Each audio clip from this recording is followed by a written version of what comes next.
જય શ્રી કૃષ્ણ વૈષ્ણવો।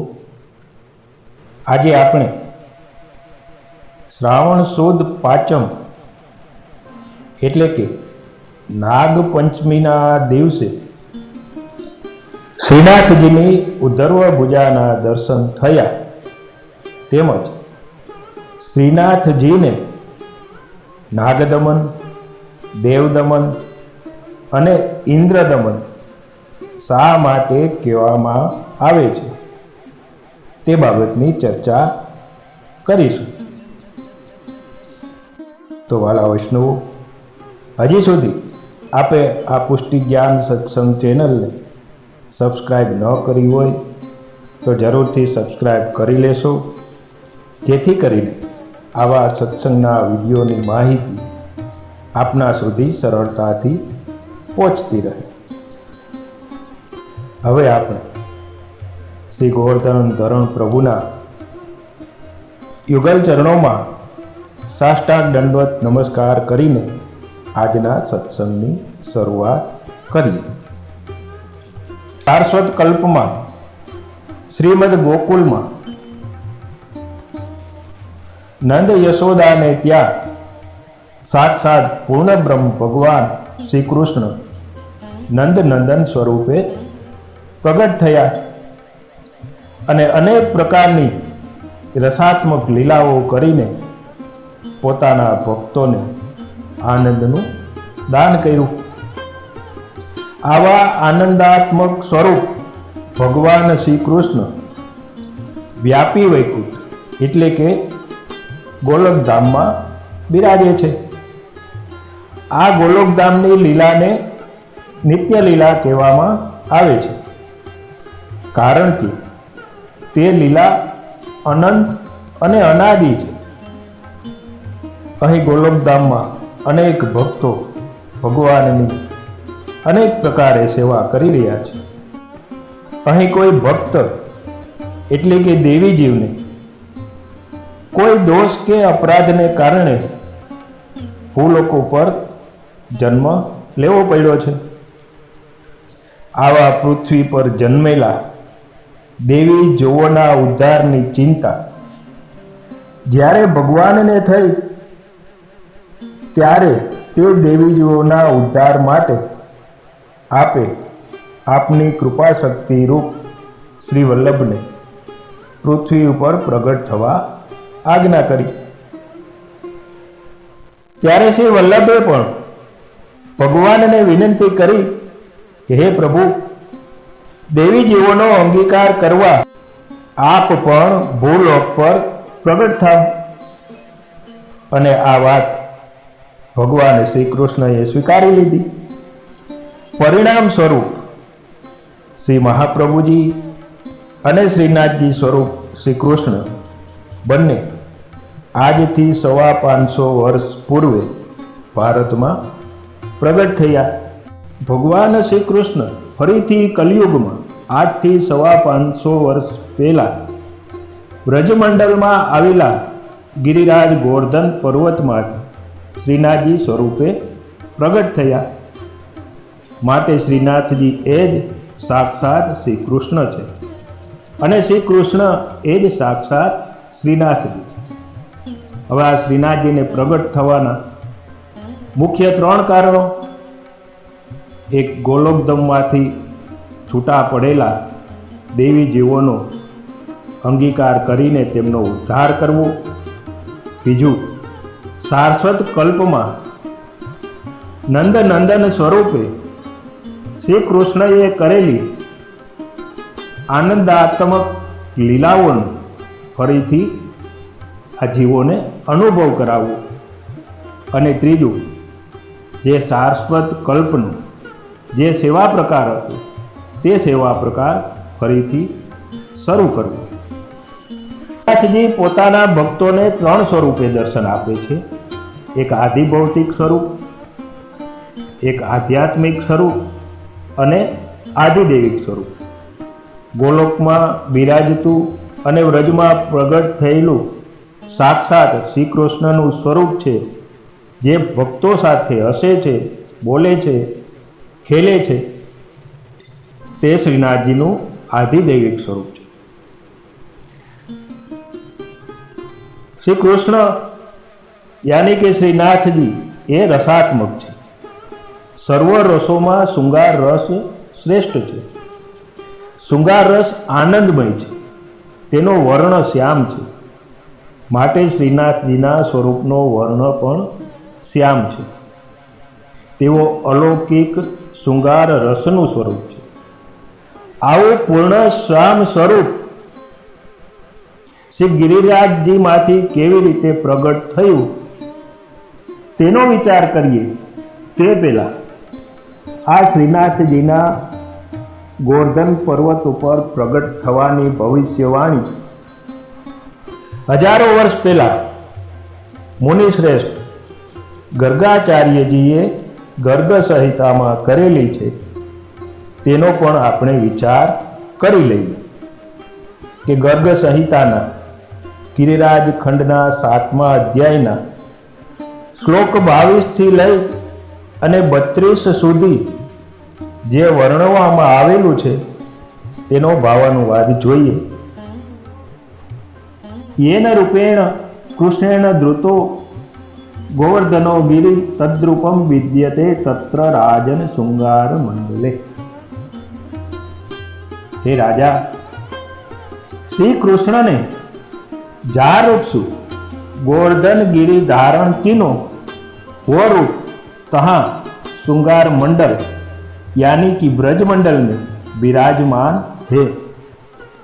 जब कलयुग के आदि में 4500 वर्ष जाएंगे तब वहां क्षेत्र में यानी कि शृंगार मंडल में लोकन के देखते श्री गोवर्धन गिरिराज के गुहा के बीच सु स्वतः सिद्ध हरि जो श्री कृष्ण है वह प्रकट होंगे. सजन उन्हें श्रीनाथ देवदमन कहेंगे. राजा, वे गोवर्धन पर्वत के ऊपर सदा लीला करेंगे. जो लोग कलयुग में श्री गोवर्धन पर्वत के ऊपर अपने नेत्रंशु वारू यानी कि श्रीनाथ जी के दर्शन करेंगे वो कृतार्थ होंगे. जगन्नाथ, रंगनाथ, द्वारकानाथ, बद्रीनाथ ये चारों स्वरूप भारतवर्ष के चारों कोनों पर विराजमान यानी कि 4 धाम. चारों धाम के बीच में गोवर्धननाथ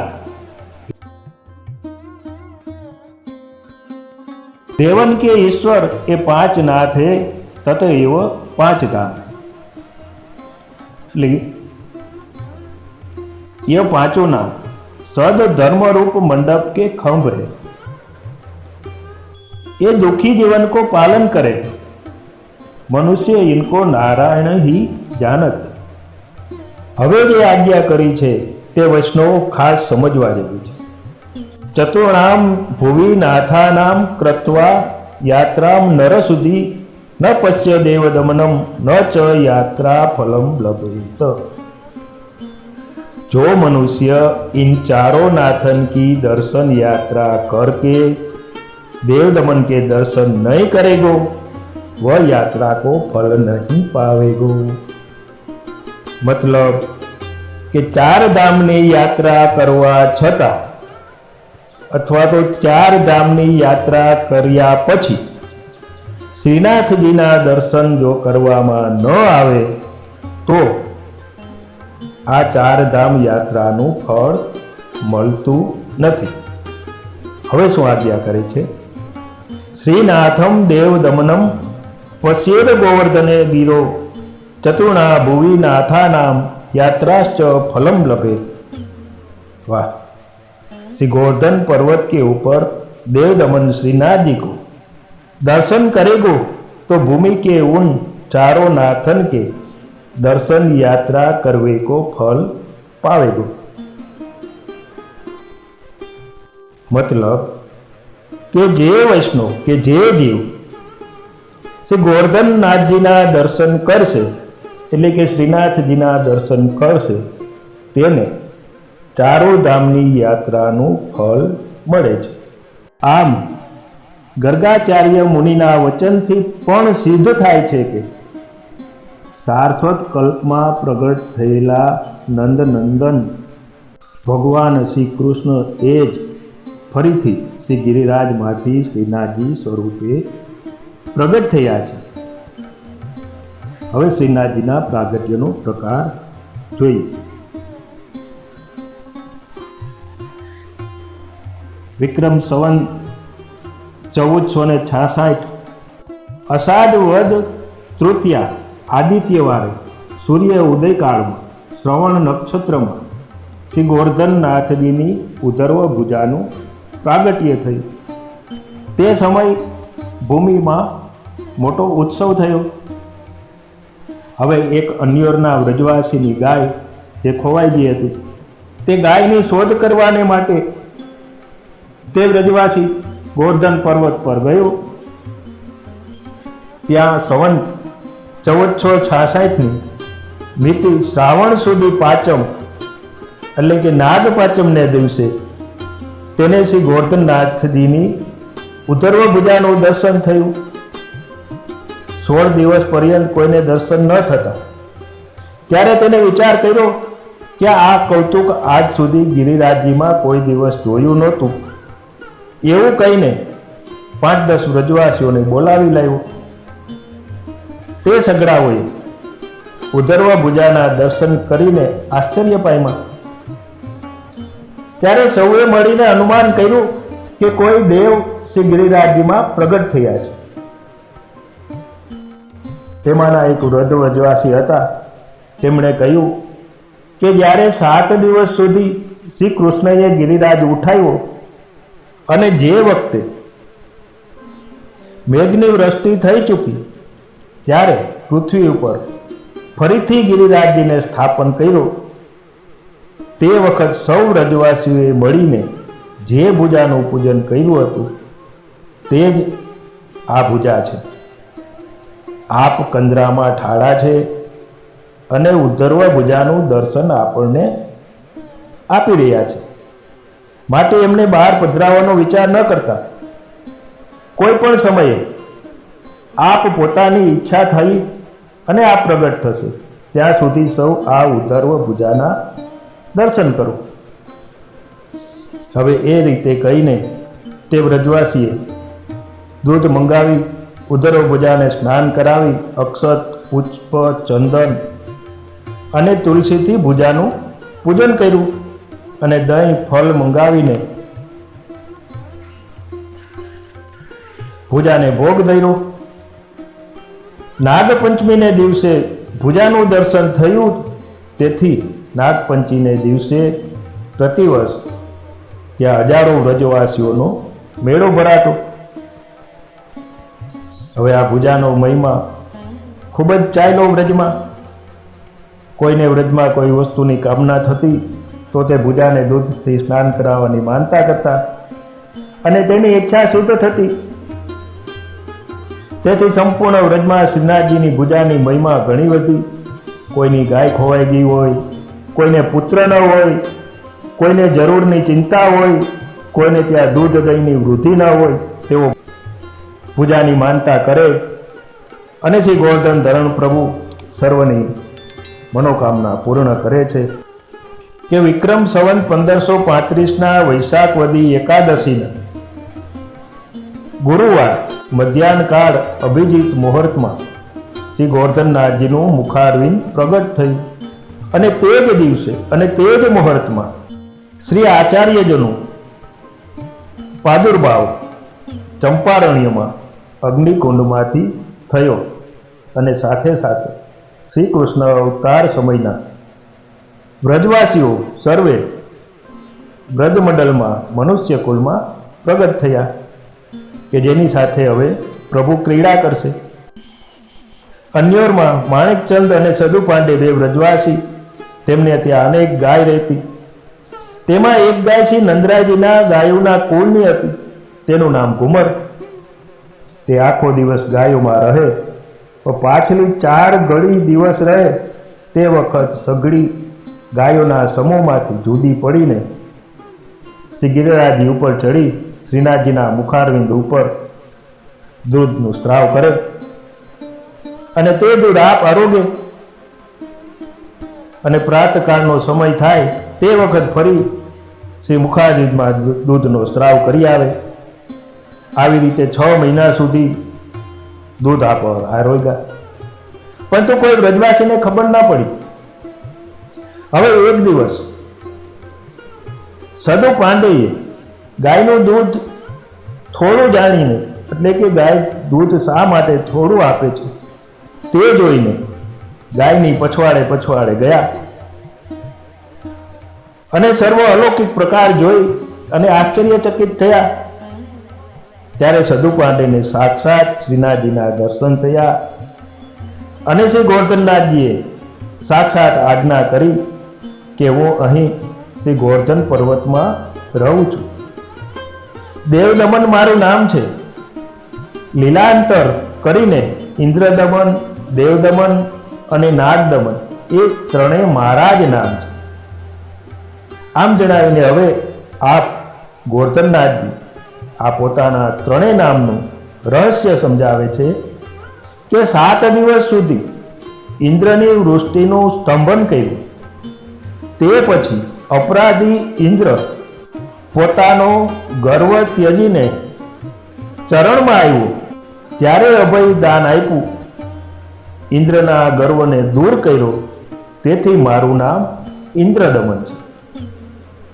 અને કાલિય નાગનું દમન કર્યું, તેથી નાગદમન. વળી નાગ એ હસ્તીનું નામ છે. તે કારણથી કોલિયા પીડા હાથીનું દમન કર્યું તથા ભક્તોના મન અને માતંગનું દમન કરી મુષ્ટિગત એટલે કે મુઠ્ઠીમાં રાખી અને શ્રીહસ્તનો કટી પર સ્થાપન કર્યો છે. તેથી મારું નામ નાગદમન છે. એટલે તો આ કારણથી શ્રી ઠાકોરજીના ચરણારવિંદમાં અંકુશનું ચિહ્ન છે. અંકુશ વિના હાથીનું દમન ના થાય. ઇન્દ્ર, કુબેર, ચંદ્રમા, વાયુ, વરુણ, મૃત્યુ, અગ્નિ, બ્રહ્મા, શિવ અને કામદેવ આ બધા મુખ્ય દેવ છે. આ દેવતાઓનું પ્રભુએ દમન કર્યું, તેથી દેવદમન નામ છે. ઇન્દ્રને શિક્ષા કરી તે તો ગોવર્ધન ધારણ કરી, પરંતુ પારિજાતનું વૃક્ષ હરણ કરીને તેમજ શંખચૂડ નામના દૈત્યનો વધ કરી નિધિ કુબેરને સોંપીને આજ્ઞા કરી કે જો તું નિધિની રક્ષા સાવધાનીથી કર. શિવનું દમન ઓખાહરણના પ્રસંગમાં કર્યું. બ્રહ્માજીનું દમન વત્સહરણ લીલામાં અનેક રૂપો ધરીને કર્યું. વરુણનું દમન શ્રી નંદરાયજીને વરુણ પાસેથી છોડાવી મૃત્યુનું દમન કરીને 6 પુત્ર દેવકીજીને આપ્યા. યમનું દમન કરીને ગુરુપુત્રને લાવ્યા. વાયુનું દમન તો ઇન્દ્રની સાથે જ ગોવર્ધન લીલામાં થઈ ગયું. ચંદ્રમાનું દમન મનરૂપી ચંદ્રમા પ્રગટ કરી કર્યું અને કામદેવનું દમન રાસલીલા વખતે રાસલીલા કરીને કર્યું. આવી રીતે સૌ દેવતાનું દમન કર્યું, તેથી મારું નામ દેવદમન છે. આ પ્રકારથી સદુ પાંડેને શ્રીનાથજીએ સાક્ષાત આજ્ઞા કરી કે તારી ગાયનું દૂધ હું નિત્ય આરોગું છું, તેથી આજથી મને આ ગાયનું દૂધ દોઈને બંને વખત અવશ્ય પાયા કર. ત્યારે સદુ પાંડેએ સાષ્ટાંગ દંડવત કરીને કહ્યું કે અવશ્ય પ્રભુ, એમ જ કરીશ. હવે આવું કહીને સદુ પાંડે અન્યરમાં આવી પોતાની સ્ત્રી ભવાની તથા દીકરી નરો આગળ સરો વૃતાંત સવિસ્તાર કહ્યું અને તેઓને કહ્યું કે તમે બંને વખત શ્રી ગોવર્ધનનાથજીને દૂધ આરોગાવ્યા કરો. તે દિવસથી નિત્ય નરો અને ભવાની દૂધ લઈ શ્રી ગિરિરાજ ઉપર જઈ શ્રીનાથજીને દૂધ આરોગાવતી. આમ શ્રીનાથજીનું પ્રાગટ્ય શ્રી ગિરિરાજજીની કંદરામાંથી થયું. હવે આ પ્રગટ થયેલા શ્રીનાથજીની રક્ષા કરવા માટે 4 વ્યૂહનું પ્રાગટ્ય શ્રી ગિરિરાજજીમાં આપની સાથે જ થયું. શંકરષણ કુંડમાંથી શ્રી શંકરષણ દેવનું પ્રાગટ્ય થયું. ગોવિંદ કુંડમાંથી શ્રી ગોવિંદદેવજીનું પ્રાગટ્ય થયું. દાન ઘાટી ઉપર દાનીરાજીનું પ્રાગટ્ય થયું. અને શ્રી કુંડમાંથી શ્રી હરદેવજીનું પ્રાગટ્ય થયું. એ ચારેય દેવ શકર્ષણ, વાસુદેવ, પ્રદ્યુમન અને અનિરુદ્ધાત્મક છે અને તેઓ સદા શ્રીનાથજીની સાથે રક્ષા માટે રહે છે. અને મધ્યમાં શ્રી પુરુષોત્તમ રૂપ આપ બિરાજે છે. શ્રી ગિરિરાજજીના 3 શિખર રાધા કુંડથી દાન ઘાટી સુધી આદિ શિખર કહેવાય છે. ગોવર્ધનથી સુરભી કુંડ સુધી મધ્ય શિખર કહેવાય છે. અને સુરભી કુંડથી અપ્સરા કુંડ સુધી એટલે કે પૂંછડીના લોઠા સુધી બ્રહ્મ શિખર કહેવાય છે. હવે કૃષ્ણ અવતાર વખતે ભગવાને આદિ શિખર ઉપર લીલા કરી હતી અને હવે ગોવર્ધનથી સુરભી કુંડ સુધી એટલે કે મધ્ય શિખર ઉપર પ્રગટ થઈ અને આ ક્રીડા કરે છે અને બ્રહ્મ શિખર ઉપર હવે પછી ક્રીડા કરશે. આમ શ્રી ગોવર્ધન ધરણ પ્રભુ શ્રી ગિરિરાજજીમાંથી પ્રગટ થઈ અને અનેક પ્રકારે ભક્તો સાથે અનેક પ્રકારની લીલાઓ કરી રહ્યા છે. આવા રસાત્મક આનંદાત્મક શ્રી ગોવર્ધન ધરણના શ્રી ચરણોમાં આજનો સત્સંગ સમર્પિત કરીએ છીએ. નવા વિષય સાથે ફરી મળીશું. ત્યાં સુધી સર્વને જય શ્રી કૃષ્ણ.